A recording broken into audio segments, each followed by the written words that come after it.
A second petition to the Supreme Court over New York's Concealed Carry Improvement Act has been rejected. Let's go ahead and talk about it.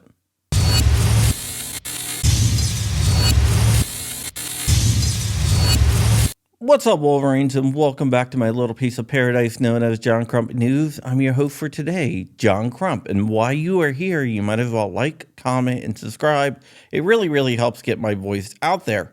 And after you watch the video, head over to thegunnews.com and vote for me for top voices of the 2A. It would mean a world of difference to me if you do that. I'm going to link it down below. Today, we're going to be talking about another challenge that went up to the Supreme Court over the CCIA and another challenge that the Supreme Court decided not to hear.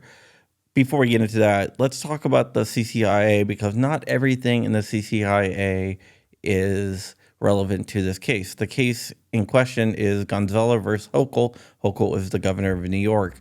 The Concealed Carry Improvement Act was a direct repudiation of the Supreme Court's decision in New York Pistol Rifle Association versus Bruin, which knocked down New York's shall issue provision of their concealed carry law.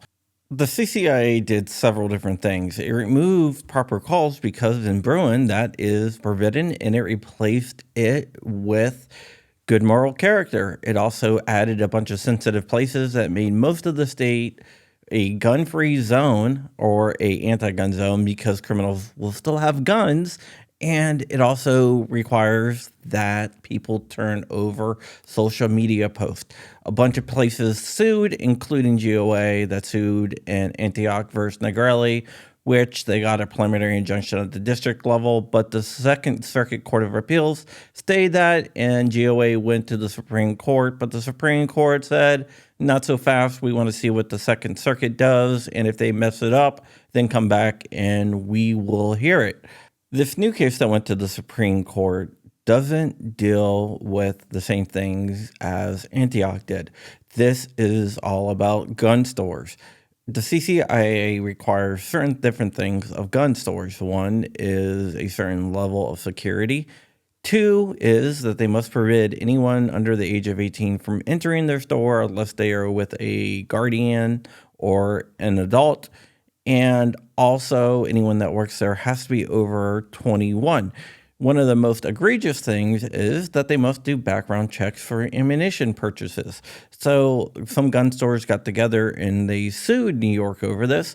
They went to a district court which denied their preliminary injunction that was out of Syracuse. So they appealed to the Second Circuit Court.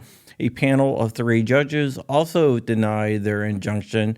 So they could go for an en banc hearing, which is the full bench, but they went to the Supreme Court and asked the Supreme Court to step in. They went to Judge Sotomayor in particular because she oversees the Second Circuit. All the circuits are broken up and they have a justice over them. The Second Circuit just happens to have an anti-gun judge over them, and she denied it outright. New York claimed that this case has nothing to do with the Second Amendment, so the Supreme Court shouldn't weigh in on it. So Sotomayor rejected the writ of injunction, so you might be asking yourself, where does this leave the plaintiffs? They can still go through the normal court system and work its way up to the Supreme Court, and then the Supreme Court might hear the case. The case would probably be beat up to that level by Antioch versus Negrelli, which seems to have the best chance of reaching the Supreme Court. And the Supreme Court has given signs. When I say signs, I mean they actually put it in their decision when they decided not to vacate the stay, that they are willing to hear that case. So these cases are all working their way up. There's one by the New York Pistol Rifle Association, as they call it, Bruin 2. There is one by FPC, one by GOA, and this case as well. In the end, I believe the CCIA will get knocked down by the Supreme Court, maybe even the Second Circuit Court when it goes to an en banc hearing, because they know the way the Supreme Court is going to rule on it if it gets up to them. So I think the Second Circuit might step in and knock down the law, because if it gets up to the Supreme Court and the Supreme Court knocks down this law, that will not only mess around with New York state law, but it will also mess around with New Jersey's and Maryland and other states that want to pass unconstitutional laws. Looking at you, California. So we'll see what happens with this case as it works its way through the normal system of going through the circuit courts. It is definitely going to be an interesting case to watch, and it is one that is on my radar.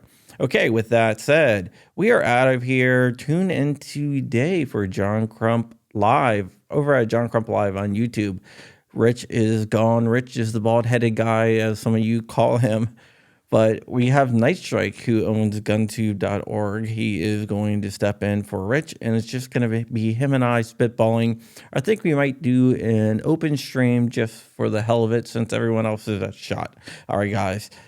Stay ever vigilant. Stay ever free. Keeping the fight. I'm out of here, Wolverines, motherfucker.